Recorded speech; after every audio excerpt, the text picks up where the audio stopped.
Good evening, everyone, and welcome to a Monday night edition of The Wrap right here on the Viking Media Network. Happy Monday evening to you all as we're back here to recap the week so far in WWE as we are about 2 weeks away from the Royal Rumble in Riyadh, Saudi Arabia, the first major PLE of the year as the road to WrestleMania is upon us in Las Vegas, running it back for 2026. Happy Monday to you all. I am Keila Cash, and by my side, as always, is my co captain, my right hand, the sometimes advocate for his new client that I'm trying to register in my brain tonight again. Ren Sinclair. Ren Sinclair, brave soul that you are to push Ren in the year 2026. I bring to you back on the wrap, as always, the one, the only, and you know what? He only does this about 5 times per year. Babyface Scott Young is in the house. Hello, Babyface. Thank you for having me, Keila. As always, it's a pleasure to chop it up and talk all things WWE. I'm excited about the conversation we're going to have. And I figured since SmackDown was enjoyable for 2 weeks in a row, I could clean up this week. Why not? Look at you being decent. Look at you being clean cut for the people. SmackDown not being a chore to get through for 3 hours. It felt like they know how to balance a 3-hour show. Miracles. Is it AI? Is it Road Dogg? Is it the realignment of the SmackDown writing crew? We don't know.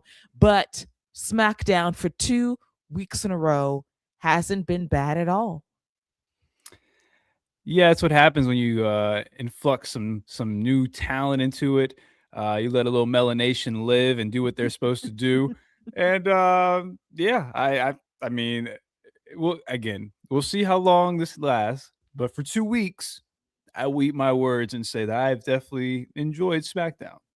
I enjoyed SmackDown too. Shout out to one of our ride or dies. Fernando is in the building. Happy late evening to you as well, Fernando. Here promptly at 10:54 p.m. to get ready for our live stream by 11. We appreciate you as always tuning in. And let's dive into the show. And speaking of the show, Fernando, we're going to save that comment when we get to it because I feel the exact sentiments that you are preaching here in this moment tonight. But before we get to that, let's get into some NBA yakety yak, some NBA talk. So, as we were here last week, we discussed the potential landing spot for one Trae Young. And Scott, babyface Scott, mentioned the one place that all NBA careers go to die as you try to reincarnate yourself into your future contract self. So Trae Young agreed to be traded to the Washington Wizards. Yeah, he what he said was, I'm trying to get paid. I need to go somewhere where they need some talent. They need somebody. And yeah, so won't win, but he'll definitely get some numbers. And I guess that's all that matters right now. He'll get some numbers. He'll get some time. He's not going to be a permanent Wizard. I don't believe that for a second. Is basically looking for the next big payday somewhere else. But I do thank him for his time in Atlanta. It was fun while it lasted. Peaked probably about 3 or 4 years ago when he basically smoked out the 76ers and the Knicks. And then we kind of got tripped up by the Bucks due to an injury, unfortunately. Could have made the finals that year, but it wasn't meant to be. The Hawks are all right. They've won more without him than with him this season. So that might determine why they decided to move on. But the Hawks are going to Hawks. There'll be a perennial play-in team, get knocked out in all likelihood before the playoffs begin. Or if they make the 8th seed, get knocked out then too, because I don't have faith in my team. Nor should you. Trae Young was the last relevant thing that Atlanta has. And that's fine. If you get Anthony Davis, then we could talk. You guys can get out of the play-in, maybe make the playoffs. Who knows what could happen there? But outside of that, yeah, shout out to CJ McCollum out there running things over there, him and Jalen Johnson. Look at you being so messy. And I like me some CJ McCollum. I do. I'm happy that he's here to contribute, a veteran that can get buckets for us, which I appreciate. So, you know, Fernando's got some ball talk here that I want to look at. So, Trae Young, should he try to go to the Golden State Warriors or Denver? And you're basically saying that he must accept the fact that he will never be a perennial starter in the NBA as a true star, but he can give you buckets and minutes off the bench as a six man. Thoughts, Scott? I don't think he's fallen quite that bad. He's no Jordan Poole.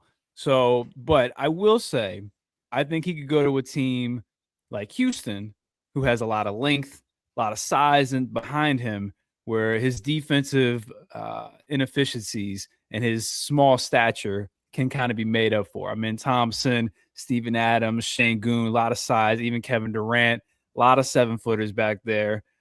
So a team like that, I think that can hide his weaknesses and could use a ball handler, some shooting.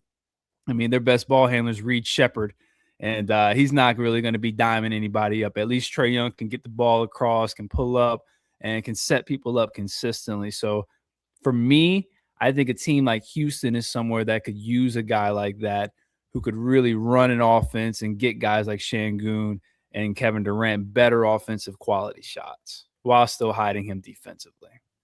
Look at you providing some NBA facts and stats and analysis. And then you made another suggestion about Anthony Davis joining the Hawks in a trade. I don't need street clothes on my team. He has another injury, this time to a ligament in his hand that might be torn, that might require surgery, that might have him out for the rest of the regular season and the playoffs. I don't want that burden. I feel for him. I do. But no, absolutely not. We're not trading for street clothes. Why not trade your street clothes for his? You got Porzingis over there. He only plays once every 3 weeks. So I think that's a fair swap right there. He has a ring. He has a ring. Hey, they both got rings. They do. But in a ring outside of a bubble means a bit more to me than one who got one in a bubble and was carried by, and I cannot believe I'm saying this, LBJ. So yeah. The king. Yes. That's right. Say it again. Say it one more time. I don't think they heard you.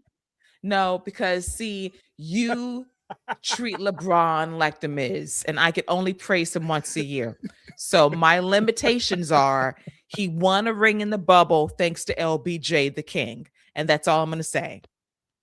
Mm-hmm. Pump your chest, get your powder out. Congratulations. And even Fernando says, stay the hell away from my Bulls. That is correct.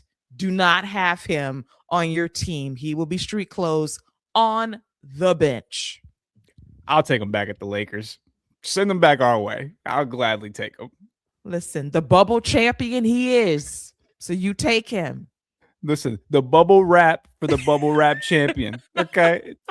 It's a perfect fit. Bring him on back. We got plenty of bubble wrap with our bubble wrap title, and we will gladly wrap him up in it. Oh, that is so sweet of you. Look at you being so considerate of the environment to recycle him and wrap him up in bubble wrap. Bless you. But let's get to the NBA standings in the West as it stands right now. Since last week, the Thunder are 33-7, 7-3 in their last 10 games. The Spurs are number 2, 27-12, 500 in their last 10 games, 5-5. The Nuggets 26-13, also 5-5 in their last 10. Timberwolves number 4, 26-14, 6-4 in their last 10. The Lakers number 5, 23-13, 4-6 in their last 10 games. The Suns on a streak, 8-2 in their last 10, who are 24-15. The Rockets 22-14. 500 in their last 10 games. The Warriors 21-19 in the 8th spot, 6-4 in their last 10. The Trailblazers also 7-3 in their last 10 games at 19-21. The Grizzlies 17-22. The Clippers 15-23. They're 8-10 in their last 10 games, and they have been streaking lately, so good for them. The Mavericks 15-25, 4-6 in their last 10. The Jazz 14-25 as well. And then we have the Kings and the Pelicans bringing up the rear in the West. Yeah, the West is just a gauntlet. Honestly, it really doesn't matter where you land. Any of these teams can beat any of these teams on their home court. We've seen it with all of them. It's all about matchups. Jokic, whenever he comes back, Nuggets are going to be a problem. They're winning games without him and Jamal Murray. So, I mean, the West is just a gauntlet, and it's going to change every couple of days, 2 through 7. I mean, it's going to be whoever wins those last games of that final week is probably going to decide the standings. It's just going to be a rough stretch. Yeah, it's going to change week to week, literally. And that's the fun of the West.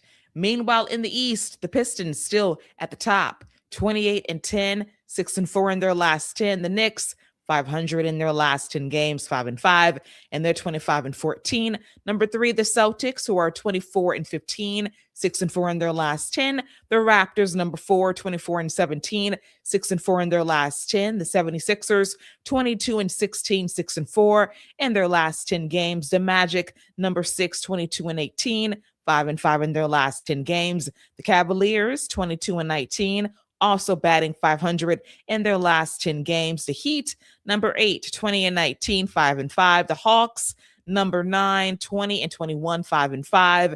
The Bulls coming in at number 10, 18-20, also 5-5 in their last 10 games. The Bucks coming in at number 11, 17-22, 6-4 in their last 10 games. And from there, we bring up the rear with the Hornets and the Nets and the Wizards in the very end of the division. Sadly, the Pacers 9-31. Yeah, I'm with Fernando. Celtics, again, talk about it every week. They're probably the most impressive team, especially with the expectations that they had going in. So I think they're a dangerous team to play with the amount of threes that they shoot, and Jaylen Brown playing at that level. Jason Tatum comes back at 60%. That's going to be a tough matchup. But those Pistons, man, they're going to beat you up. So even if you do beat them in the playoffs, you're going to feel it, and you're going to definitely be worn down. So the East is, once you get to the finals, it's anybody's game. Pacers push the Thunder to 7, but getting there is still going to be a gauntlet in the East, at least for those first 3 teams. Yeah. It's going to be bruising. You're going to come out battered and bruised a bit because that's some rough matchups for sure. But hey, it's going to be fun down the stretch. Very impressive of the Celtics to hang tough the way that they have, because I thought they were going to collapse this year, and Jalen's been killing it. I got to give him credit. Like, he stepped up as a leader on that team, being that floor general while Tatum's out. And if Tatum comes back in the playoffs, probably after the first round, perhaps, could make some noise for sure. Him being a 6th man in the playoffs is a scary thought, but we've seen every team do that with their injured players. So yeah, he would be a problem. And the Bulls, Fernando, they started out good, but hey, you can go get Anthony Davis. Do not put that on him. Do not put that on Benny the Bull, who would have to get the bubble wrap to put him in it. Seriously, don't do that. All righty. That is our NBA Yakety Yak talk to kick off the show. As we now move on to some serious WWE talk, let's go back in time to Friday Night SmackDown this past Friday night on USA. So we were locked in. We were watching SmackDown taped from Berlin, Germany, from the Uber Arena, and something happened on SmackDown. Something that rarely happens on WWE television, a major title change. So the main event of SmackDown was Drew McIntyre versus Cody Rhodes, 3 stages of hell for the undisputed WWE Championship. First match, traditional match, 1, 2, 3, get your pinfall or submission or DQ or count out victory. Number 2 would be falls, count anywhere. And then the third stage of hell would be inside of a steel cage where no one can get in or out. That's a lie. And so we had a commercial-free final hour of SmackDown. Saw this match commercial-free, which I appreciated. And surprisingly enough, Cody Rhodes got booed in Berlin. I heard boo birds tonight in Germany as well from Monday Night Raw. And I do wonder if this is just an aberration overseas because they wanted to see a new champion, or this carries over into Montreal, into Saudi Arabia for the Royal Rumble and back stateside after those events are over in February. Uncertain. But the fans on this night wanted Drew McIntyre to win the big one. And he needed to because he's lost so many championship matches over the last year or so. He was losing credibility fast and in a hurry. So in the steel cage match for fall number 3, we did have outside interference from a returning Jacob Fatu, the Samoan werewolf. And he proceeded to go immediately after Drew McIntyre, who possibly knocked out all of his teeth a few months ago on SmackDown in an ambush phantom attack. And then Cody was trying to intervene and stop the beatdown. And then Jacob Fatu beat up Cody Rhodes as well. As that beatdown's happening in the corner, Drew McIntyre slinks his way out of the ring by getting out of the cage through the door.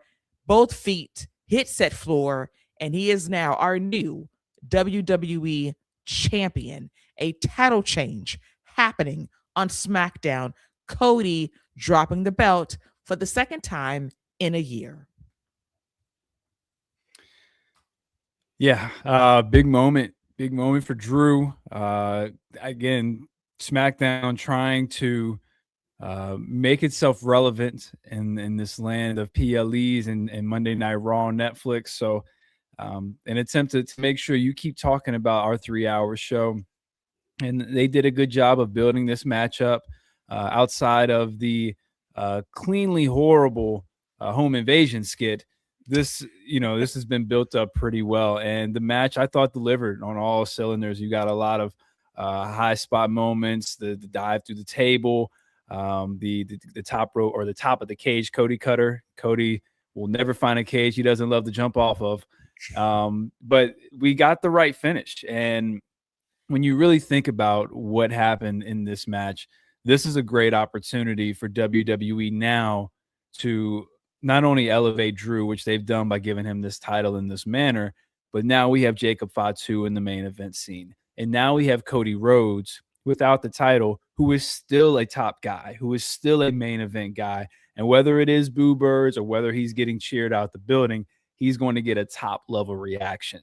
So now you have another main event caliber match with whoever he's going to face, and it doesn't have to involve the title. So now Jacob Fatu, he's got issues with Drew. Drew's got a lot of people lined up for him. They're going to be overseas. So there's a lot of potential for different people to get their opportunities. As we're going to talk about on Monday Night Raw, with them being overseas, you're going to see different people get opportunities. I think them being overseas is a good opportunity for a guy like Ilya Dragunov to sneak in an opportunity, especially over there. The reaction that you could get could elevate that match. Drew McIntyre's got to handle his beef with Jacob Fatu, like I mentioned. So a lot of elevation can happen while Cody Rhodes can still keep his spot. And then whenever we do need to go back to him or go back to Roman, it won't feel like it's forced because it'll feel like he's earned it, as long as we keep him away from the title for a little bit. And that shouldn't be hard with what we have matched up. We already know next week we got the little mini tournament, and Cody's not a part of it. And I think that's one of the smartest things they could have done. Yes, a fresh matchup for the championship. It prolongs Drew's title victory for at least a month or so. And this has happened before on the road to WrestleMania, where someone wins the championship either before the Royal Rumble, at the Royal Rumble, drops it at Elimination Chamber. And there you go. You've reset the table heading into WrestleMania. All roads, pun intended, will lead to Cody Rhodes versus Roman Reigns at WrestleMania somehow, some way.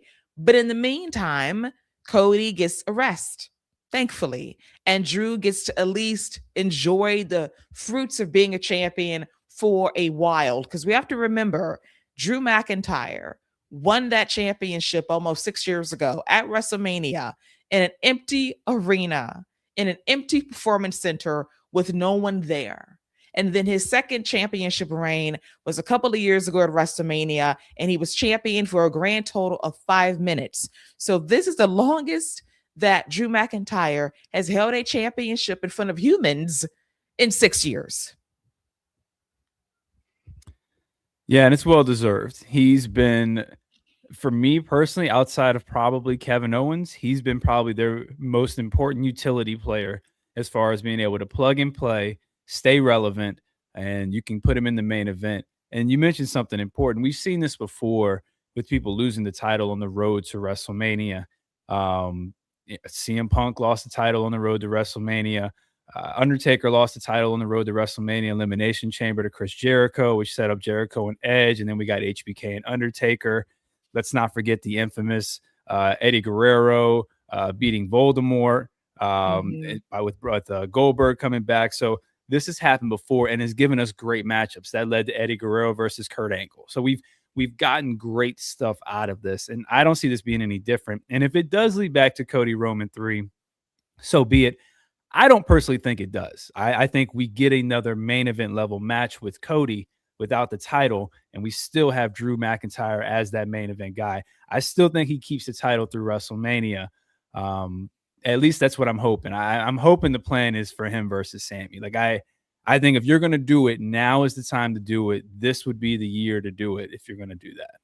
Yes, and Fernando makes an excellent point. I remember this very well, that The Rock and Kurt Angle legit played hot potato over that championship heading into WrestleMania 17 in Houston, Texas. I remember that fondly as well, as Kurt was champion until he wasn't right before Mania, when The Rock got that championship back, and guess what happened? Dropped it to Stone Cold in a unforgettable main event that basically changed the course of WWE history, that effectively ended the Attitude Era when Stone Cold turned heel. So at least we got My Way by Limp Bizkit, an all-time classic video package that still stands the test of time today. But Scott is talking long-term, thinking that Drew is going to carry this championship into WrestleMania. And you have a couple of names that stick out to me. Sami Zayn is one, but I want to go back to another name that made an impact a few weeks ago on Saturday night's main event, someone who recently dropped their NXT championship. Do you think Obafemi is going to get that push at the Rumble, heading into Elimination Chamber, at WrestleMania, knowing that he also has beef with Drew McIntyre after Drew cost him his match against Cody Rhodes at Saturday night's main event last December? Yeah, you know what? I wouldn't mind seeing it, because he's a guy that, and we've talked about it, he's a guy that you could really push to the moon and feel comfortable and confident doing it. The video packages we've seen of it, him being a surprise guy to win the Rumble would definitely be shocking. It would definitely kind of change the course of what we expect. But I don't see WWE having that type of faith in the youth movement. I wish I was wrong about that. That's not to say that he can't be in the mix, that he can't be involved, he can't have a great Rumble showing. I could definitely see him being in the final four of the Rumble. And honestly, he still has unfinished business with Cody Rhodes. So what better way to put him over than to have Cody going a little bit? It's not going to hurt Cody to go on a little bit of a losing streak. And if there was a guy who could get Oba over very quickly right away, who Oba does have unfinished business with on his way to Drew McIntyre, I could see him and Cody kind of starting things off. But no, I just don't think they have enough faith or balls to run with the young guy and push him to the moon like that. Yeah. And that's my trepidation too. And they should. And they have the talent to do it. But will they? To be determined heading into 2026 that we're already in right now. Obafemi is getting that promo on Monday Night Raw. That might be his landing spot, or SmackDown, to be determined on that. Now, I will say that I had to laugh at the video package for tonight's Monday Night Raw, because there was one person, Scott, that was highlighted getting yeeted very high in the air to take bumps.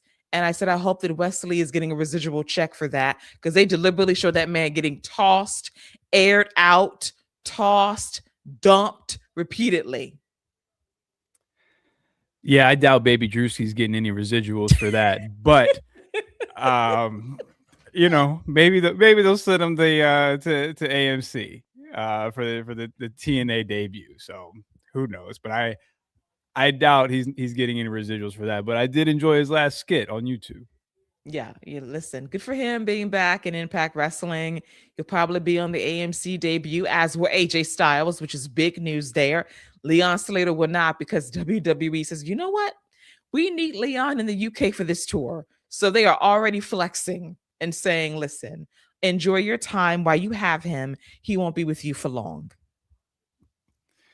Yeah, I think once he was on Saturday night's main event, I think that was the cue. Like, yeah, go ahead and get your final bookings going. Shout out to new X Division champion Myron Reed, because that's happening.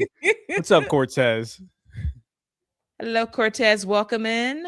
Love the Bull Abbey. Talked about the Bulls earlier as they're trying to make a push for the play-in right now. Welcome to the festivities as we get to the fallout from Drew McIntyre versus Cody Rhodes. And the fallout is going to be 4 qualifying matches going down on SmackDown over the next couple of weeks. Winner will get Drew McIntyre at the Royal Rumble, if I'm not mistaken. And let's get to our qualifying matches going down this week on SmackDown. Actually, they'll get the match at Saturday night's main event in Montreal. Will not be at the Royal Rumble. Want to clarify that. So this championship match will be going down on SNME right before the Rumble the week before. So on the 16th, these are the qualifying matches. For reasons that I don't understand, because this man has not won a match in 23 months. Randy Orton versus The Miz. Listen, we've seen it. He's done it before. He continues to do it. If you want to get somebody over, give somebody a good win, make sure they have a good match. You put him in there with Mike, So I get it. People love Keila doesn't, but people love Mike nowadays. When you get old, people start to respect you and love you. They're starting to respect and love Mike, man. Listen, I know that old age will make anybody like a vintage wine that you want to sip and experience to say, wow, I really miss the good old days. And as long as the Miz stay away from Mello, I'm good. I'm at peace with that. And they mentioned that again. He's avoiding, ducking, dodging, because he knows why bother. Why bother? That's a losing fight. But you telling me that Randy Orton, the Randy Keith Orton, Randall, needs shine and elevation from Michael Mizanin. You, sir, are a liar. Hey, these are two of my favorite. Randy's my favorite of all time. Miz is in my top 5. This is great for me. I can't lose. I can't lose with this one. It's a dream match for you. You will be happy one way or the other, which makes me sick in some ways, because you will be satisfied one way or the other. So that's the first match. Then our next number 1 contendership match for SNME, Solo Sikoa versus Damian Priest, a fresh matchup. Yeah. Solo Sikoa is going to win this one. At least he better. There's no point in beating the Wyatt 6 if you weren't going to. But yeah, this should be a nice matchup. We'll see what happens with Damian Priest. I'm still holding out hope for the Black Priest tag team, but you know how me and you do with our tag team predictions. Yes. So when that does not happen, you would join me in mourning, as you will remember what I endured when I did not get my Mello and Andrade tag team. So I want you to just marinate on that when it doesn't happen, and you wonder what could have been. And I can tell you it never will be, because look at me. I'm okay. I'm coping, but you were dealing. You will process the best way that you can. Then our next qualifying match will be interesting. Matt Cardona versus Trick Williams. Yeah, fully expecting Trick to win this. And the interaction with him and Randy Orton, this will only continue when they get to that fatal 4-way. That way they can finally get physical with each other. So yeah, this should be another good win for Trick Williams. Yes. And then our last number one contendership match to get to the Fatal 4-Way should be a great one. Sami Zayn versus Ilya Dragunov. I, I think Ilya's. I think Ilya's not only going to win this match. I think he's going to win the 4-Way and get the title shot, especially with them being overseas and whatnot. So yeah, this is going to be a. This should take up the last 30 minutes of the show because this will be the best match of the four, no question. No question, no debate. In fact, you can give it to me commercial free. I don't need any interruptions. I want to watch this match in full. Give me everything with these two who I love. So looking forward to that matchup this Friday on SmackDown overseas again. And if you have Netflix internationally, you can have access to the show earlier, and then we'll watch it stateside at 8 o'clock and endure 3 hours, which has not been that bad recently either. As we dive into one more SmackDown topic, shout out to Shinsuke Nakamura and Melo for a great United States Championship match this past Friday on SmackDown. Melo's opening challenges have been very, very impressive thus far. Yeah, the U.S. title has been on a good streak here. Honestly, for the men and women, as far as whenever they get in the ring, at least for the women, because sometimes they don't let them wrestle for some reason. But with the men, they've done a good job of continuing this, and the matches have been strong. So, like you said, long as they keep the Miz away from Melo, we should continue this string of strong U.S. title matches. Look at you admitting what won't be. Look at you admitting what won't be a good match if that happens. See, I admire your growth. I just don't want Melo to lose. And listen, you know how them overseas people be treating our brothers when they go against the Miz. So I don't need none of that happening with Melo. Lord, no. And let's just address this too. Because when you go overseas, especially when you're new and you're trying to establish yourself on the main roster, do you think that's a detriment? Because the overseas pops are not going to be the same stateside, and then you might get feedback from upper management saying, well, you're not over because you're not over internationally and you've been here for a grand total of 2 weeks. I always go back to Hit Row in Montreal, Quebec, Canada, and they had them do a live concert in front of a bunch of French Canadians. I said, you know what? Why? Why are you doing this in front of this audience on this day at this time? Because that was sabotage. Sabotage. Yeah, they did them no favors, but and look at what we got now. Adonis is off somewhere. B-Fab is in the back. Top dollars somewhere. Top dollars in TNA, and Swerve Strickland is over there running things as the only black relevant wrestler in the main event in AEW. So I guess that's what happens. Man. So yeah, there is a detriment, a blessing and a curse to running international shows and getting new people over, because Lord, there's a risk in that.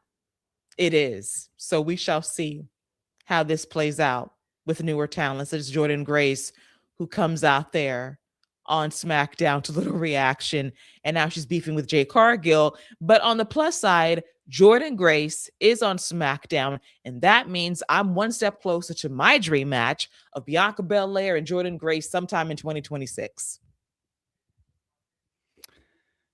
Yeah, I think we'll get that. I think once Queen Bee takes her rightful spot back atop that women's division after winning the Rumble and then winning the title at WrestleMania, I think she's just going to run through everybody. Her and Jordan will be a nice showdown whenever that happens.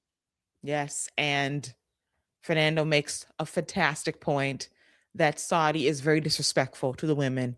Never. Zero reaction when they perform. Yeah, and we have to endure the Warrior Rumble in Saudi Arabia as we have to watch our ladies try to go out there and put on a show for an hour, and we have to see 30 cat suits in that match. Wardrobe is going to have a day sewing together 30 cat suits. Well, we know for sure Bianca's is going to be fly, though, because she's going to do her own, and we know hers is going to be on point. Yes, absolutely. And as we said, that might be the only time that she gets unanimous love because of the layover, if they have any sense. Any good sense? We pray. Let us pray. I'm still holding out on that one. I'm not too convinced she's gonna get the type of love she should, but that's okay. She's still gonna win. But Yeah. Yeah. Yeah. All righty. Well, let's move on to some Monday Night Raw discussions because it was a show. It was a show. It felt like they were trying to fill time during hour two because not a lot of wrestling was going on up until the main event, which we'll get to in a bit. But let's get to Finn Balor. Finn. Finn, my guy, was backstage playing video games, 2K25, getting your last little minutes in before 2K26 drops. And Liv Morgan and Roxanne Perez came from the ringside area because they put their names in the hat to challenge for the WWE Women's Tag Team titles. They want some gold back in Judgment Day, back in the clubhouse.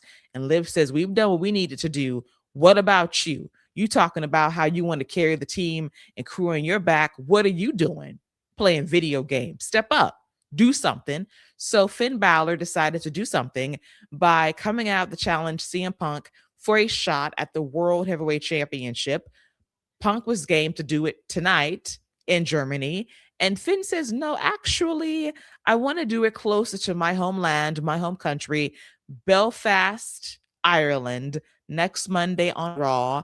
Punk agrees, apologizes to Germany for not giving them a championship match tonight, and he apologizes to the wonderful people in Belfast because he's going to put Finn to sleep with a GTS next Monday. So I'm very happy that we're going to get this matchup. It is fresh, it is different, and it's going to light a fire under Finn because he got called out for being a little bit too complacent in his spot in the Judgment Day by not chasing any championships for his crew. So a couple of things with this whole segment. First of all, let me start with Liv Morgan and that whole thing. Are we just going to ignore the fact that Liv has just completely taken a back seat when she's supposed to be the driver of this Judgment Day car, especially with Dominic Mysterio not there? Like, she came back and was supposed to be the one, and now Raquel's just out there doing her own thing. And now Liv's just okay being back in a tag team with somebody that she doesn't even fully trust. Not really on board with that, especially considering Liv is a centerpiece of the women's division right now, or is at least a cornerstone of that women's division. Raquel has been on fire, the new big sexy, as she calls herself. But Liv Morgan should still be a cornerstone. And I'm not a big fan of her taking a back seat to anybody at this point. But that's a whole nother thing. As far as the Finn Balor thing goes, I know they had to have had this planned. So why wouldn't you just have this man on television getting some nice singles victories the last few weeks? I mean, you can still have the same interaction. He could still be playing video games and not taking it serious. But why not at least show this man getting some wins, getting some victories, and now he just gets a title shot? Not a big fan of that. And I know that's me nitpicking and pointing out little things that don't really matter in the world of WWE because they do this all the time. But you knew this was happening. You knew you were going to do this, especially going to his backyard, essentially. So why not just have that man just out there looking strong and at least looking and pretending like he's who he is, the Prince?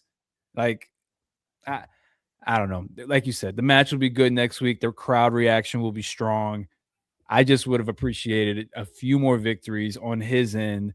And then you could still have him playing video games and be like, you've won these matches. Why don't you go and say something? Why don't you go and do something? He was talking about this going to be a new year. He's going to get some gold, but you're not winning no matches, my guy. So that's my only complaint. And then Liv Morgan taking the back seat. I'm just baffled by that, especially after her first couple promos when she first came back.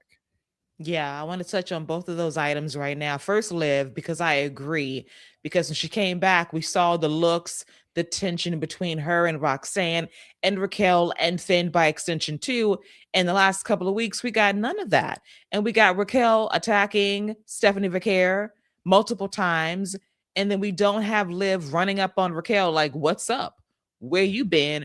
Where you at? You ain't backing us up. So what's up? What's good? So we don't have that tension, which is a Judgment Day hallmark, that you have tension filled segments that involve some sense of either verbal or nonverbal reactions from Liv to build tension. Because right now it's like, I am slotted in a tag team with Roxanne Perez and I'm going after titles I never lost. Okay. But I think that she's above this scene and she should be vying for the main championship and stirring up trouble in Judgment Day, either overtaking the group or getting over as a babyface by defecting from it.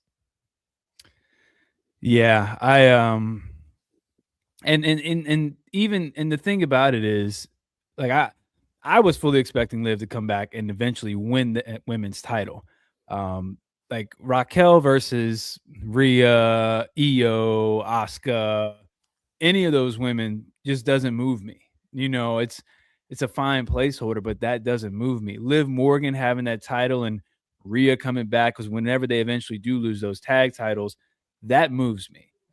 Even Bianca Belair coming back, winning, going after Liv, if that were to happen, that moves me. Raquel as a champion going into WrestleMania season and all that doesn't do a lot. So I'm just confused as to what's going on. I even if it's a Roxanne and Raquel turn on Liv, like that makes more sense. But this is just, it just feels like we're just dropping things and starting new. It's like they just restarted their AI and was like, you know what, forget what we had. Let's just start all over. Like I'm, you know, it's fine. Like Liv and Roxanne will be a fine tag team, but Roxanne and Raquel is a really good tag team. Like they were a really good tag team who I really enjoyed. And I'm okay with Roxanne doing her big sexy thing on her own, but her and Roxanne as a tag team is, to me, where the money is, with Liv Morgan as the centerpiece of the Judgment Day holding the big gold. So that's where I'm at personally with it. Yeah, and it's a fair point as well. And hopefully they kind of realign things. Because Dominic is not there does not mean you stop telling the story. You Right. can still do it every week. Because JD's not there does not mean you stop telling the story that you were telling 4 weeks ago when Liv Morgan first came back to WWE after Survivor Series. And as for Finn, as you said, win some matches, dude. Go out there, compete, get some wins under your belt, earn your shot, versus the line starts with me, with the loser. And I love Finn. And you know I love my guy. But you haven't done anything of note. You lost your tag team titles. And since then, you've been idle, haven't done much. And now you're in line for a championship match that you will lose. So there's that. And once that's done, where's the reprimand from Liv after that? Like, well, you failed. Now what? What's your next step? The Royal Rumble, where you fail again and not win anything? What's the next step after that? Yeah, but honestly, Finn Balor could just be like, "Yeah, well, what are you doing? You came back and wanted to be women's champion. Now you just gonna tag team with Roxanne? Cool. I can go find a tag team partner too." So we'll see what the long term plan is, but just none of this is just making sense purely just based off of the story that they started when Liv came back. So again, we'll see what happens. You know, whenever we do eventually get the next Raquel match with Stephanie, because it feels like they're setting Stephanie up to have an out to lose that match. So we'll see what happens there. Agreed. We shall see, most definitely. And as Fernando predicts, he thinks they're going to get kicked out. Liv and Dom getting kicked out of Judgment Day. I do see that happening at some point in 2026. And they will get over as baby faces, because at some point you cannot deny the tide that is Liv and Dirty Dom getting over his faces. It's like inevitable at this point. Yeah, it's just a matter of time, because once they get it, once there's even a tease of it, the crowd is just going to wait for it to happen, and there's going to be an explosion of love and joy. Yes, when that happens. Long overdue. Don't fumble the moment, WWE, but you tend to do that sometimes too. So we'll see. We'll see if they don't miss the peak. Please don't do that. But speaking of Liv and Roxanne, they did win a triple threat match involving the Kabuki Warriors and Bailey and Lyra Valkyria. They will face Rhea Ripley and Io Sky, the new women's tag team champions, at Saturday night's main event in Montreal, Quebec, Canada, at the Bell Center towards the end of January, right before the Royal Rumble. So we have Liv and Rhea in the same proximity again. Great.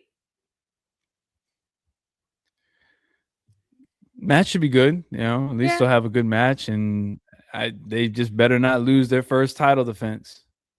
Same here.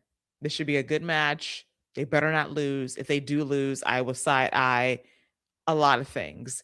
And then, as Michael Cole and Wade Barrett mentioned on commentary, well, I know that Lash Legend and Nia Jax were upset because they wanted a shot at the titles. Charlotte Flair and Alexa Bliss wanted the same thing as well. And we're never getting that damn ladder match. Thank you a lot, WWE, for teasing me and not giving me what I want.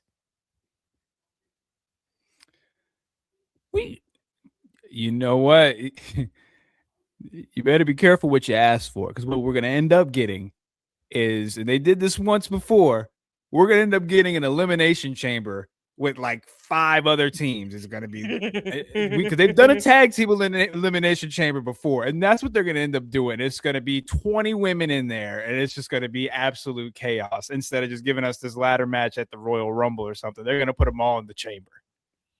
Bro, and then we have to have another chamber match for the woman who doesn't win the Royal Rumble for her brand. So we got 3 chamber matches, a tag team chamber match, a women's chamber match, and a men's chamber match. Please. That's the card right there. We don't need nothing else. Yeah, you're right. We might get it at Royal Rumble. I could see them, Rhea and Io, winning the match, Lash and Nia coming out, beating them down, Charlotte and Alexa Bliss coming, making the save, and then them just going and attacking Rhea, Io, making sure they know that they want the titles. Then you could easily set up the ladder match. But you know what? You and your tag team, every time you want something with the tag team, you don't get it, Keila. So you need to stop asking for this great stuff. I know. I've been denied so many times, and I dream up these things in my head, and it never comes to fruition. I'm going to learn how not to manifest and not believe anymore. I am going to be a pessimist regarding tag team wrestling moving forward. I no longer care. I don't care. Mm-hmm. I am not going to wish for it because I know I will be disappointed. So there I am. I'm a realist that way. I'll be okay. I'll cope. And speaking of coping, let's get to our next tag team match that didn't mean a damn thing. It was Penta and Dragon Lee versus Austin Theory and, was it Bronson Reed? Bronson Reed. Yes, because Logan Paul's hair distracted me at a ringside. So that happened, and it was a match that existed. Austin Theory, I'm trying so very hard to care, okay? But he's coming off as a Temu Justin Timberlake with no charisma. And I know he has it. He has it. I've seen it. I've witnessed it, but he ain't got it. No swag, no sauce, no nothing. I feel nothing watching his matches. I feel numb. And Paul Heyman, I know that you're some guy that can see talent and you get to experience that talent by pushing them and promoting them and booking them accordingly. That's lovely. Find whatever you need to find in Austin Theory ASAP, because right now I'm not seeing it in these matches. It's very vanilla. Yeah, I got this feeling inside my bones, and it's nothing electric and wavy. Whenever I turn the TV on, whatever city Austin Theory's in, and it's all inside my home. So I'm just saying. But listen, I think no, pause, time out, because you picked the blandest song by that man, the blandest song in that man's catalog, and said, "Yep, this applies. This fits." Couldn't think of a better one for him.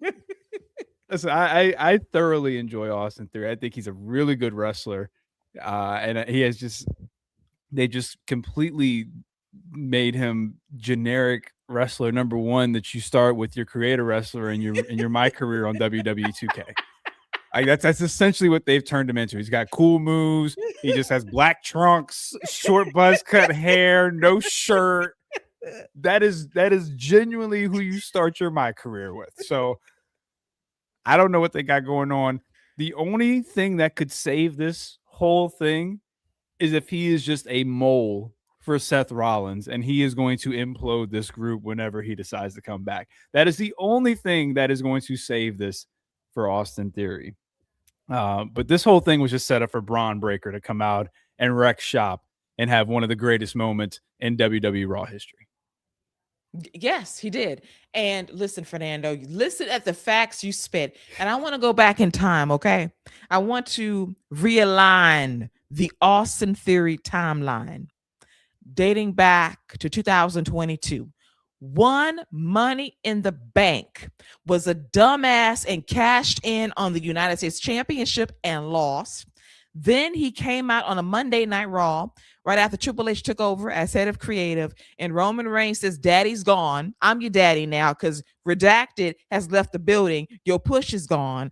John Cena told this man to his face, "Even if you beat me, you still ain't gonna be shit, ain't gonna do shit." And he was right. He beat the man in the opening match of WrestleMania 3 years ago, and John Cena said, "It won't matter. You beat me, and what?" He told this man his future, and he wasn't wrong. And so now we are on chance number 6 with this man, trying to get him over, and they have zapped his charisma because I know he has it. I remember him as a lovable, adorable dumbass on NXT as a part of the way. So I know he has charisma. I've seen it, and they have zapped it from his soul and his spirit, and it bothers me because I know he has something, but Lord knows WWE is going to zap it out of him, and we can't tell. He is creator wrestler number 5 in 2K26, okay? And he just stuck there in career mode. He can't even get to universe mode, can't even get to the main roster, just stuck. Now he's going to be, when they come out with it in 2027, he's going to be in evolve mode. Just can't leave it. Just stuck. Yeah, I before I get to my comment, Fernando, I'm going to tell you, you know this by now. So I'm going to tell you what we're not going to do. Okay? What we're not going to do is hinder gender. All right? It will be no gender slander on my watch. You thought you could slide that in there and I wasn't going to see it. Gender don't need no help. Okay, Jinder Mahal was one of the greatest entrances of a WWE champion of all time. All right, I'm gonna leave it there because that's where I need to stop. But yes, you do. that's where I need to stop. But shout out to Jinder Mahal, former WWE champion. At least Jinder won a WWE title and carried that thing for a few months. Yes. But yeah, this is it for Austin Theory. If this doesn't work, like, we got Evolve back for you. So you go back to the beginning and you run it back there, and we pray for you, okay? But this is really his last stop. You are right. This is the last chance. If he's not a Mo for Seth, what are we doing? And I know that Logan Paul, his behind, is trying to angle for a babyface turn in this group. Good luck. As I said, good luck to you trying to finesse a babyface run for yourself. So it's going to be a 2-man race. Who's going to turn in this group? It could be Austin Theory. For his own second career, he needs to do it to find something. And I need WWE to just let his personality shine, for God's sakes. And Fernando, blasphemy to say the Theory makes Jinder look like Bret Hart. That is one of the wildest things I've ever seen somebody type. Now, Theory makes Jinder Mahal look like. Here we go. Let me see. Let me try to be more realistic. Here we go. He makes Jinder look like.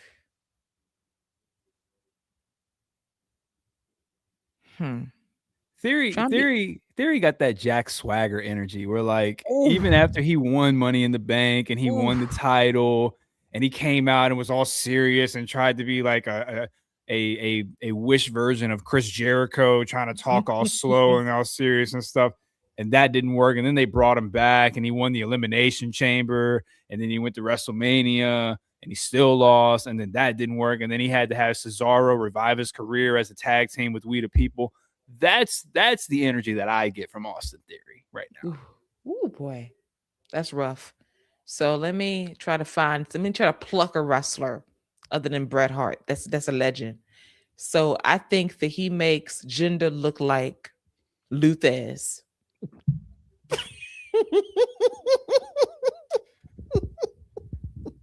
You say Luther, he ain't ever even thrown a Thesz press. See? But I had to be outrageous because that's an outrageous thing that Fernando said. I had to go way back in the bag, man. Fernando tried to take a shot on the low. He did that to get to me. That's why he always taking shots at Jinder, man. Yeah, but I had to go to the old school shot, and Luthez is about the closest I can get to it. Okay, about the closest I can get. Come on, I could have said Bruno, but I ain't gonna go there. Okay, alrighty. So after this match, it ended via DQ because of Braun Breaker. He went to spearing on Penta and Dragon Lee, and then Scrap Daddy came out there and tried to do something. And then Scrap Daddy made the cardinal sin of pushing this man first. And Braun Breaker said, "Bitch, not today." And he proceeded to jack that man up in the corner and shook him like that man was Shake Grover from Sesame Street. So I enjoyed that energy from Braun Breaker. And y'all know I love me some Scrap Daddy, but Scrap Daddy wasn't scrapping last night. He got scrapped up. He did. And then he got so mad, he gonna come backstage yelling, foaming at the mouth like a rabid dog. I saw so much spit. I thought I was looking at Sylvester the cat, just spitting and drooling and saying, "Hey, I'm suspending you indefinitely. Give you time to think about what you've done." And then Braun storms off, and then Paul says, "Hey, I feel sorry for you because you are the one that actually put your hands on him first. So I think this decision is going to be overturned." And he walks away, and Scrap Daddy looks defeated because he was in fact in the wrong by putting his hand on talent first. So, dude, you are dumb thinking you about that life when you're not. But I enjoyed Braun's intensity. I did read a joke somewhere that we're leading up into a WrestleMania match with these two. No, we're not. Scrap Daddy had a chance 5 years ago to fight Roman Reigns. Cowered out, chickened out. So I know he won't get in the ring. But I do think in 2026, he will take a beat down and a bump. This is one of the greatest things I've seen. I've been waiting months, years for this to happen. That man treated him like PJ Carlissimo, and he was Latrell Sprewell. It was absolutely incredible. I've been waiting on somebody to give Pierce the same energy he's been trying to give people. This is what Gunther should have done. So Gunther should have chopped him. But I'll take Braun Breaker just putting that man in the corner and just leaving him there and saying, you could see Adam Pierce trying to get up, grabbing his chest and trying to push him off, and he won't go nowhere. And one of my favorite little things, let me tell you something. People don't like Logan Paul, but he is very good at a lot of the little things in the background. When they were walking up the ramp and Logan Paul was like, "Listen, he's going to kill you. You really need to stop. He's going to kill you. You need to stop." Paul Heyman's trying to talk to him, and Logan Paul's like, "Listen, he's going to kill you. He is going to hurt you. I need you to stop." I love Logan Paul as the background guy in this group. I think he's absolutely fantastic in this role. But this is great. This is how you make Braun Breaker relevant after that big loss. You keep him important, unhinged, take him off TV. We'll see if it's for a week, if it even is for a week or not. But this is how you keep somebody strong, important, and in the mix and relevant without them being in the title picture again. I thought they did a great job with Braun Breaker this week. That's how you protect him. That's how you keep him over. That's how you keep him. That's how you keep him heated too, because he's going to get another shot at the title. We don't know when. Probably, maybe before WrestleMania. We'll see about it. But I enjoyed this segment. Logan Paul, I will say that as a background player in this group, He is finding his stride as the guy that has great facial reactions, that has great little Mhm. moments like that, telling him he's going to hurt you, man. He's gonna hurt you. You need to fall back. You need to stand down for your own sake. I laughed. I did. And I love him for the fact that he has conditioner in his hair. And that is growth for me. I will say that every week because his hair was drier than Triscuit's. Okay. And now it's moisturized. It has a little volume to it. And I'm very happy for him. And I know that deep down in his heart, he wants to be a baby face. And I will make a bold prediction. Logan Paul will be a bigger baby face than Austin Theory this year. He will get more over than Austin Theory will. Now, the one thing that Logan has to work on is in the ring stuff. And I'm glad they're not relying on that as much, letting Austin Theory do it, even though he's given Creator Wrestler 2K26. I don't think that's a bad prediction. I think Logan Paul will get over as a babyface. I think he's definitely put in the work. People can say he's not full time, but he's been there every week. Like, he has consistently been there every week since he's joined the division. So there's not much more you can ask out of him as a full time guy who honestly doesn't need to do this. So I have a lot of respect for him for showing up every week because he doesn't have to if he didn't want to. Yeah, for sure. So I give him props for that.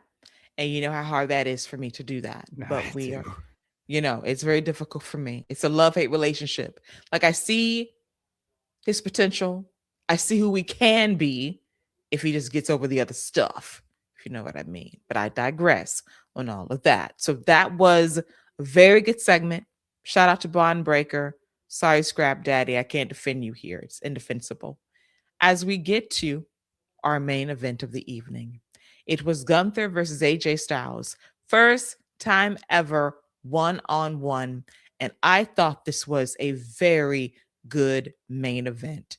Two veterans going out there and just putting on a clinic of physicality, great wrestling, great drama, good heat. Gunther is Gunther. That's my dude. Unlimited cheddar biscuits. AJ Styles, living legend, retirement tour ongoing for this year. And I just loved how they wrestled. The story of AJ picking the leg of Gunther, going for the calf crusher at various points, going for the dragon screw to weaken the leg. Gunther chopping AJ's soul at various points to trying to wear him down. The back and forth, the sleeper attempt by Gunther to put AJ to sleep backfired. And then we have the moment of the match that was very clever. So AJ locked in the calf crusher on Gunther again. And at one point, AJ got up and said, I won. I said, huh? He did? He says Gunther tapped. And I knew exactly where they were going because the tap out was obscured from the line of vision from the referee. And come to find out, Gunther took advantage by low blowing AJ Styles, hitting the power bomb for the victory. And then we saw, because they were stretched for time, Scott, 15 replays of Gunther tapping out to AJ's calf crusher, confirming he in fact tapped out by tapping AJ's bottom. And then the referee missed that. And that led to Gunther cheating to get the W. I'm all for a rematch down the road because this match was so good. And AJ has it out to say, hey, I had this guy beat and Gunther cheated. Yeah, I thought the finish was absolutely great. Gunther being the ring general that he is, knowing where the referee was at all times, great way to use that. The only thing is WWE and their short-term knowledge and booking. We've seen so many times a second referee come out from the back and be like, no, this person tapped out or you didn't see that, showing them the replay and then restarting the match. So especially with all the replays that they showed, like, way to make the referee look stupid and then not give him an opportunity to fix it. It's so outside of that, great finish. Great way to where's Adam Pearce now? Is he like wiping his mouth off from all the spit he was fuming out? Is that why he couldn't get out to the ring to restart the match? But no, great match. Good first time ever matchup. Gunther needed this victory. The crowd was cheering for both of them. So I thought that was a good job by AJ Styles to get them on his side when Gunther was. They clearly wanted to love Gunther, but they was just like, yeah, but we can't not love AJ Styles. So really enjoyed it. Great way to end Monday Night Raw. Like you said, they were pressed for time. So they had to give you 30 different replays of 20 different angles of it. We missed the low blow when that happened live, so we had to get a replay of that too. But it's good way to start what I feel like the retirement tour of 2026 for AJ Styles. Yes. So with AJ's retirement tour, I don't want to know how many dates, how many months. Just surprise me. Okay. Because I don't want to have the John Cena effect of withdrawals and counting down the dates and knowing, 10 remaining. I don't want to know. Let AJ work at his pace and he will retire on a set date at a set location, maybe in Atlanta, Georgia, maybe where it all began and just ended at home. We shall see how it all goes for AJ's retirement tour. Gunther's that dude, plain and simple. Love him. Clever finish. I expect a rematch definitely very soon. Could they win it back at WrestleMania if they choose to wait that long? I don't know.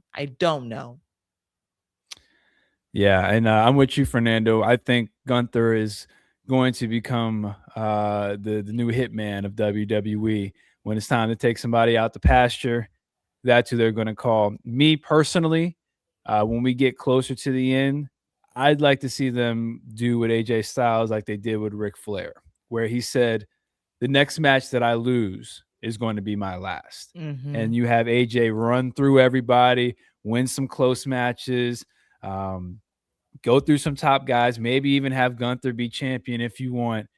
And then he's like, you know what?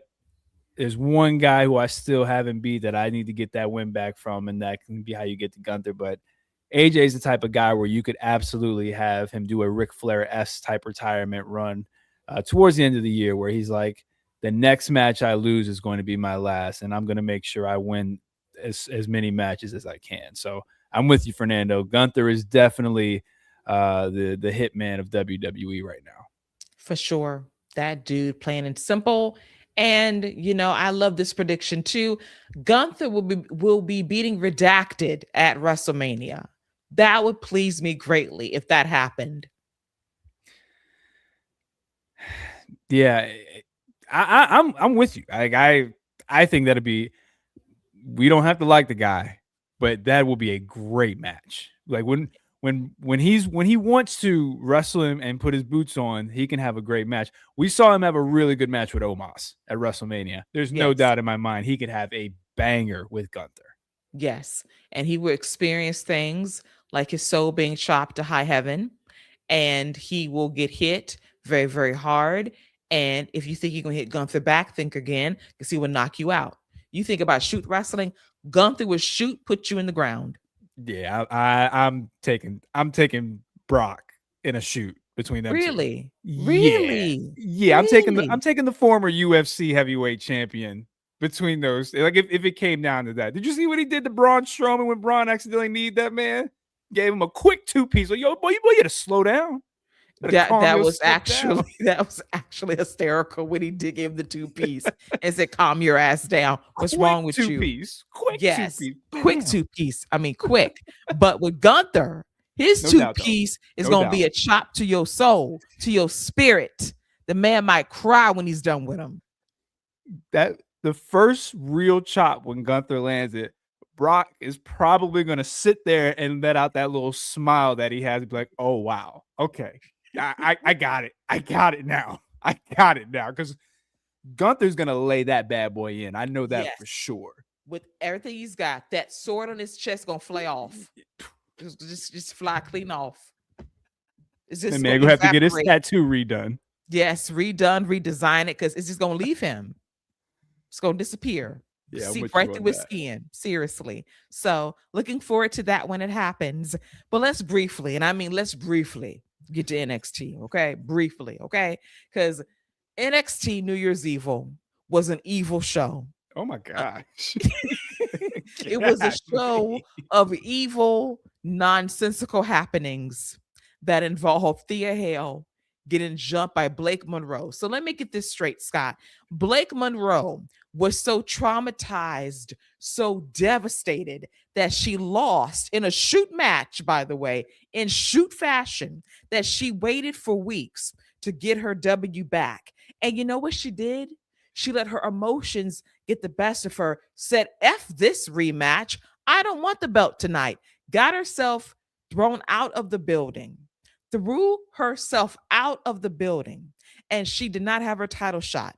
Thea, being dumb, says, I can still go out there and give the people a match, even though I'm fighting at 40%.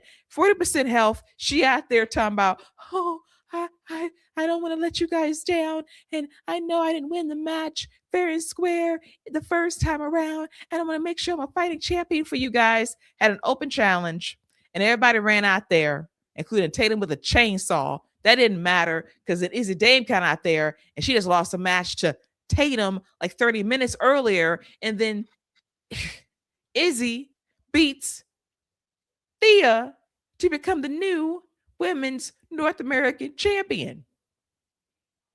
Help me. I can't. So, I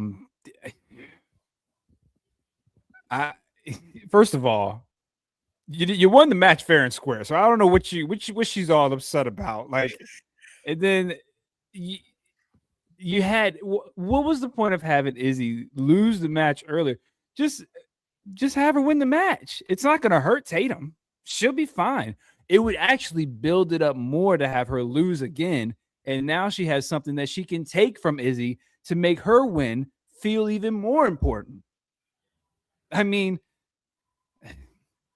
nonsensical booking. Blake Monroe, if you were going to do that, why not even just do it in the match and then just beat her down? Just destroy her in the match. It just, none of this makes sense. It was, like you said, a waste of time. Ava put her big girl pants on and was like, yeah, you're out of here. Like, that's the first time someone's attacked somebody backstage. You had Anonymous back there with the sneaky camera following people around for years, and now all of a sudden you want to start kicking people out. Make it make sense. It doesn't. So this is where we are. A mess, a hot mess. But then thankfully, the lone bright spot outside of the main event that was also a moment for a different reason. As I predicted, outside of the stupid interference at the end, I greatly enjoyed Kendall Gray versus JC Jane for the NXT Women's Championship. As predicted, they had a great match. I enjoyed it. JC, like I said, I am all in on her getting called up. She's improved so much. She is a complete performer. And Kendall Gray, she is going to be a problem in the best possible way. She is one of the greatest prospects I have ever seen in NXT since Bianca Belair.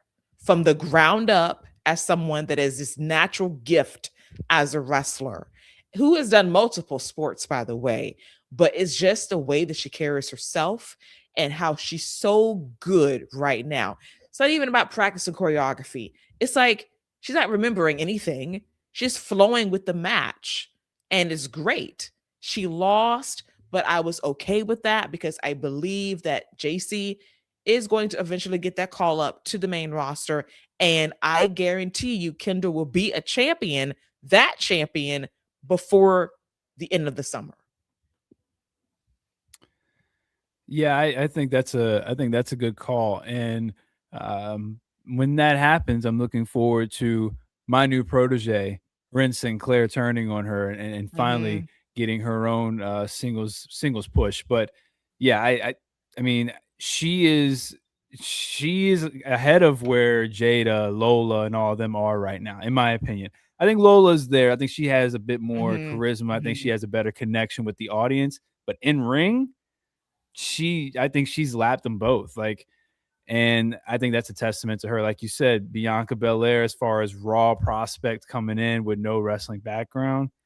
Yeah, that's a really good call, because for her to be the Evolve champion and them to have her featured as much going for an NXT title, that speaks volumes for her. And yeah, she's not going to have that title for much longer because they're going to have bigger plans for her being the face of a network. Yes, period. Fernando pitches an interesting idea. JC and Fallon should join Tiffany Stratton in a faction. I've always said JC's a great number 2, and honestly, that wouldn't be the worst idea. Especially Tiffany's going to need something coming back because I don't think her coming back as a babyface is going to work the same. That's a pretty good idea, Fernando. Especially JC and Fallon. That's a really good. That actually, that's a great tag team to bring into the tag division to bring up, and whenever they do decide to turn on Tiffany and run their own group, that's set. That's a good idea, Fernando. I like that one. Listen, this is the weekly reminder that Fallon is a franchise and owns all of the franchises, all the Red Lobsters, all the biscuits, all of that. It's been past due for her to be on the main roster. I don't know what we're waiting for at this point. Especially now with SmackDown having 3 hours, you got plenty of time to fill. The mid-card division could definitely use some women. Yeah, I think that's a good call. There's no reason that whole faction shouldn't come up. You could bring all 3 of them, honestly, and they could all 3 join Tiffany. Like, I don't see any reason with that couldn't happen either. Yeah. So we shall see how it goes. And then the main event was Obafemi versus Leon Slater for the NXT Championship. Really good match. I enjoyed it for what it was.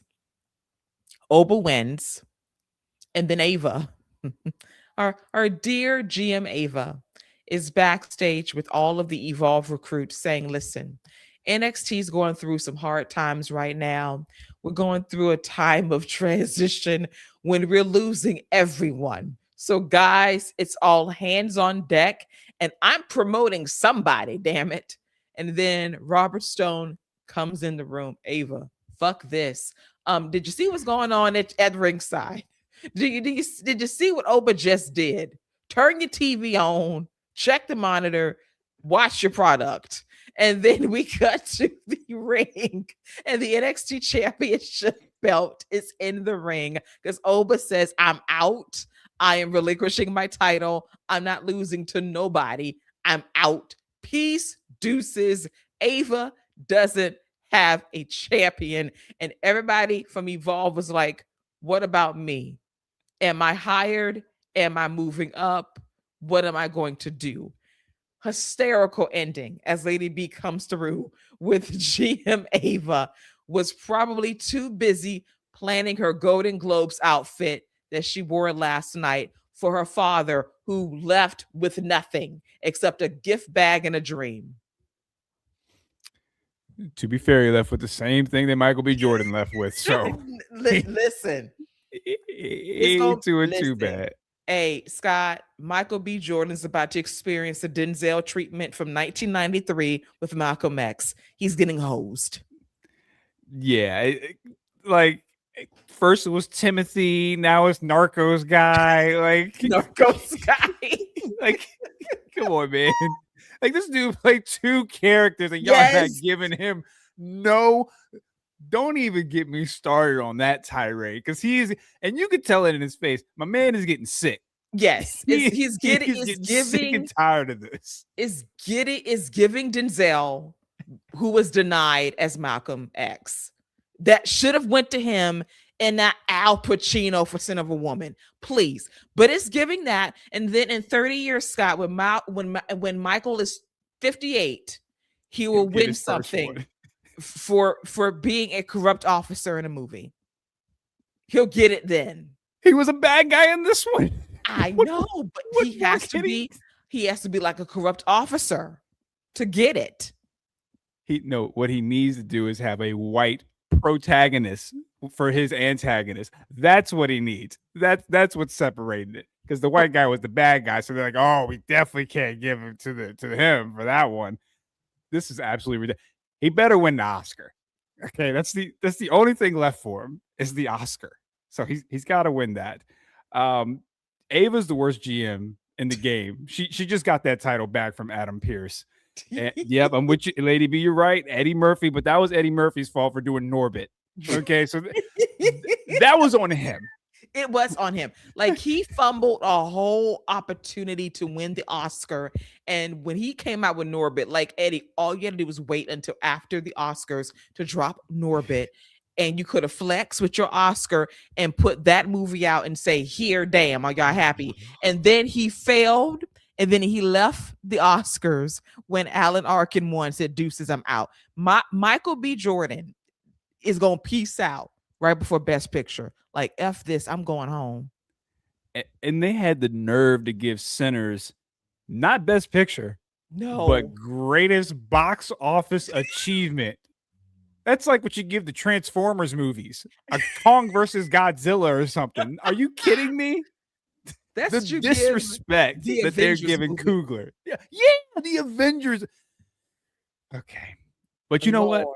All of this is a better conversation than the stalker who showed up at the end of the NXT title match, who was just standing in the crowd, looking around, getting ready to rip up some more of his black hat.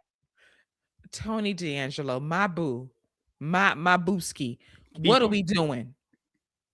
My man out here cutting up hats and shit, looking at belts and shit, ain't saying shit, ain't doing shit. And I'm looking like a what lost are we doing? puppy. He looking like a lost puppy. Sad puppy. This man used to murder people.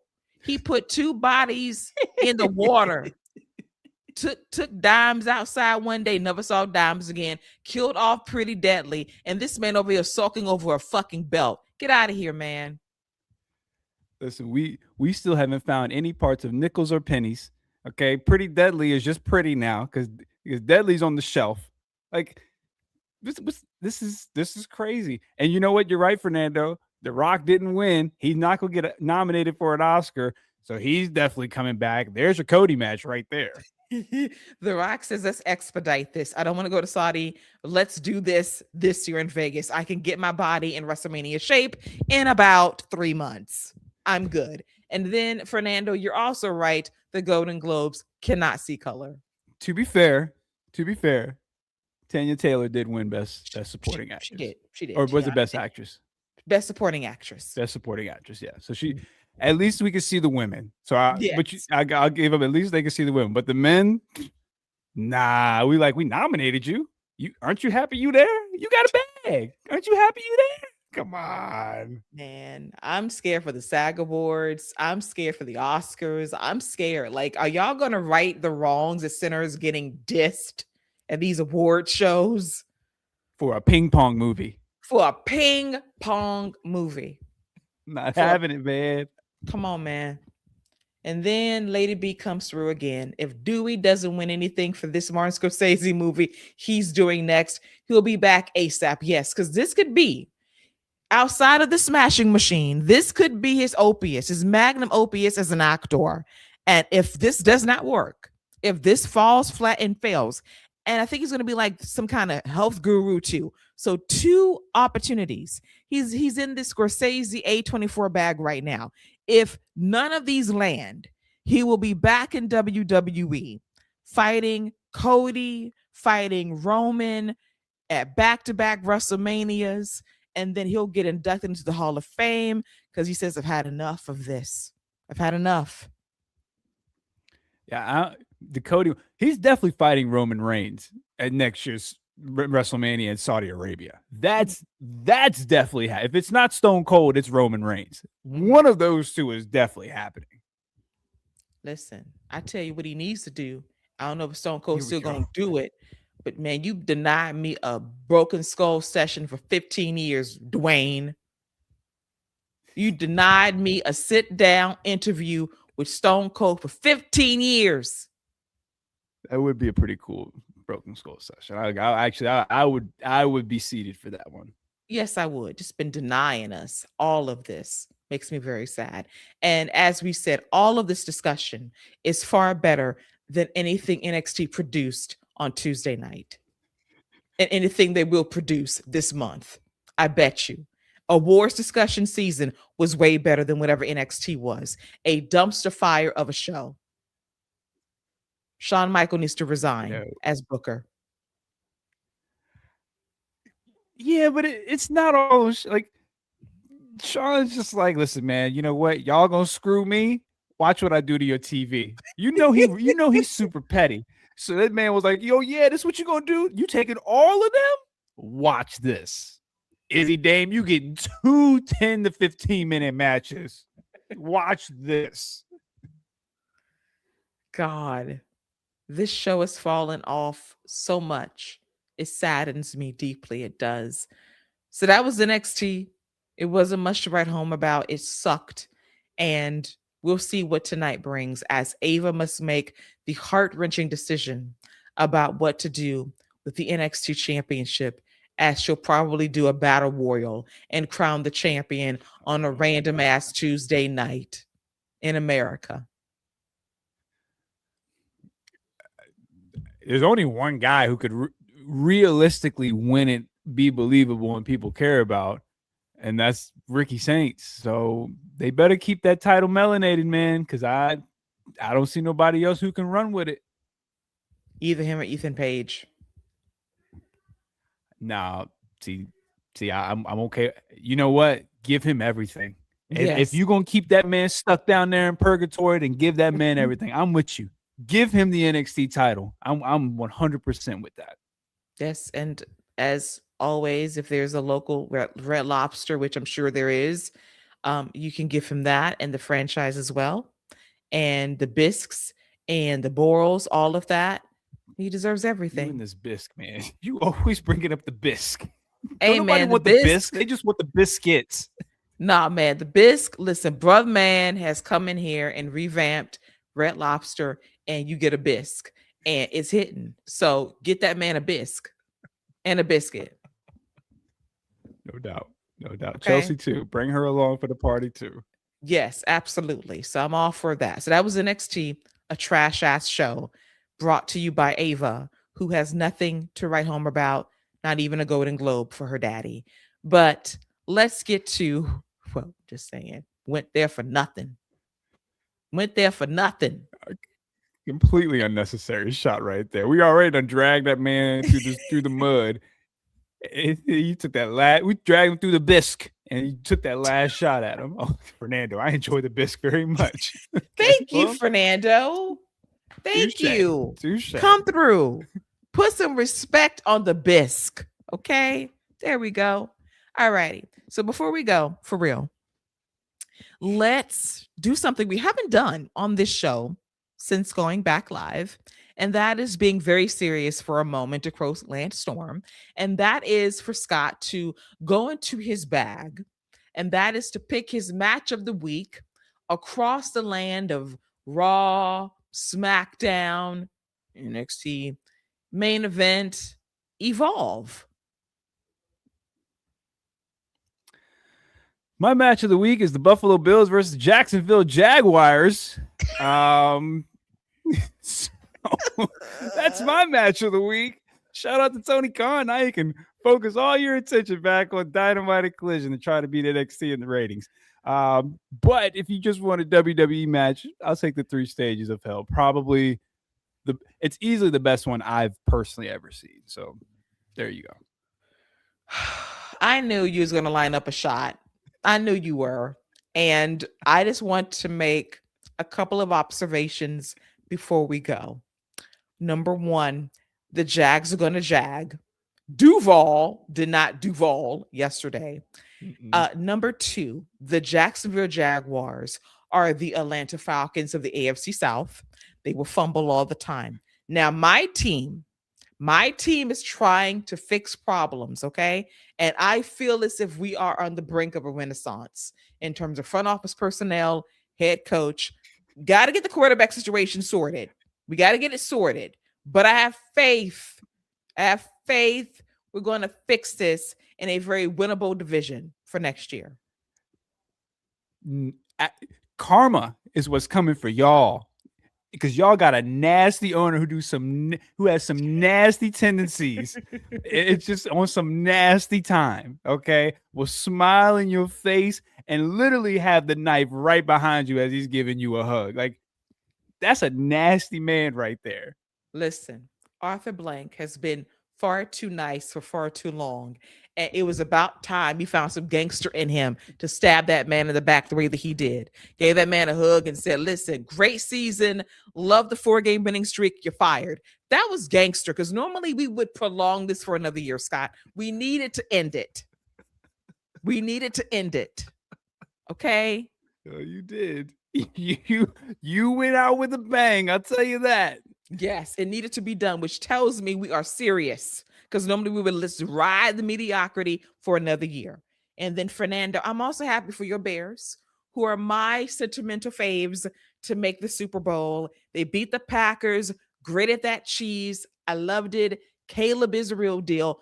Dude just throw balls, man. Like in the clutch, he hits what he needs to hit when he needs to hit it. And I do love that. They scare me because they are the cardiac bears and they put me through it. I'm thinking the game is over, and then they magically come through and they win. So I love them, but they give me heart palpitations. Yeah, Fernando, I'll rock with you for another week. I hope the Bears live to see another week. So hopefully next week when we talk to you, Bears are still hanging in there tough. Yes, by next Monday, we'll know if they're in the NFC Championship game, because they will play the Rams Sunday evening on NBC. It's tough, but I think it'll be competitive. I think it will be a game of zero defense and a lot of points. And that should keep the Bears in the game. So that's all you. If you don't have to worry about defense, y'all will be just fine and right in the game. Yes, but shout out to the Bills winning their first road game in 30 plus years. Whatever's left of Josh Allen, we pray for him as he goes to Denver. Whatever is left of that man, it's gonna be tough in the Mile High. Yeah, between the air, all that, them lungs is going to be bursting. But that's all right. If there's ever a time for Josh Allen to break through and win one, it's the time where Patty, Burrow, Lamar are not there. So this is it. The path has not been clearer for him. Houston made it tonight. They really turned this game into a blowout down the stretch as they thought they would, and they will play the Patriots, I believe, on Sunday. We shall see. So we'll discuss it next week, who we think is going to be in the Super Bowl, because we're going to have some answers in terms of our final four for next week.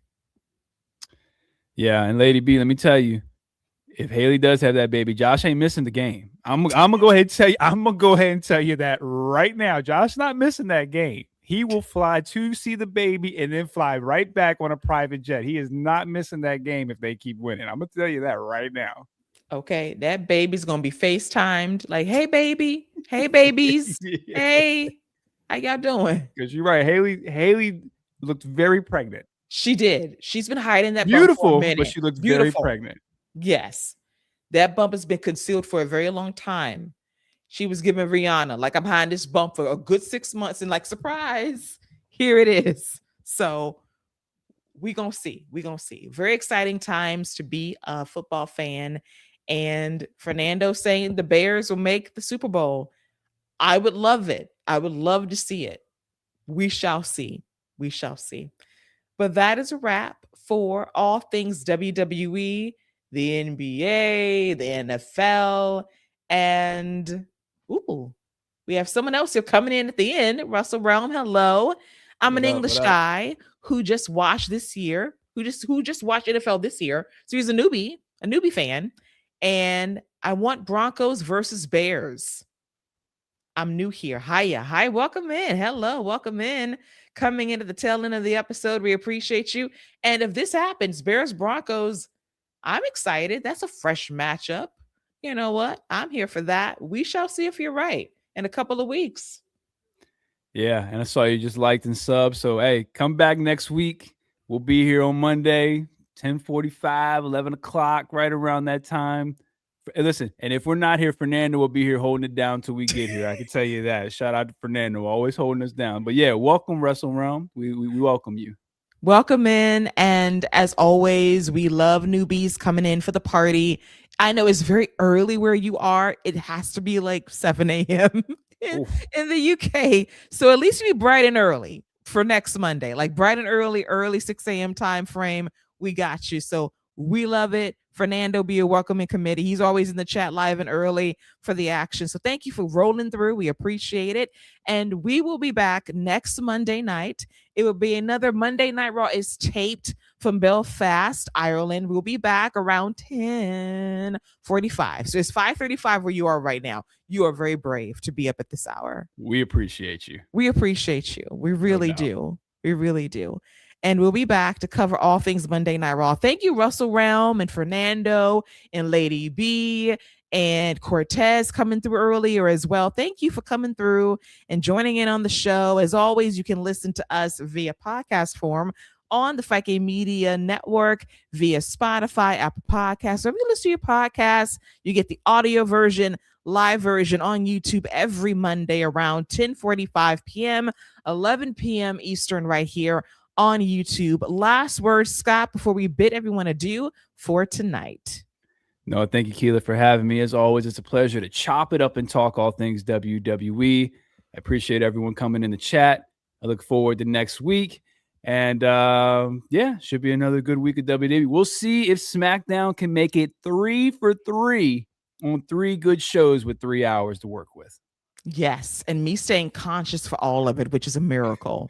So we'll talk about it right here on the Rappers. We'll be 2 weeks out from the Royal Rumble, and then you know what that means, predictions for the Royal Rumble. Gotta look forward to that as well. So until next week, that's this week. Thank all of you guys in the chat. We appreciate you. And until then, for myself and for Babyface, Salty Scott Young, that is a wrap for all things WWE. Take care and bye-bye.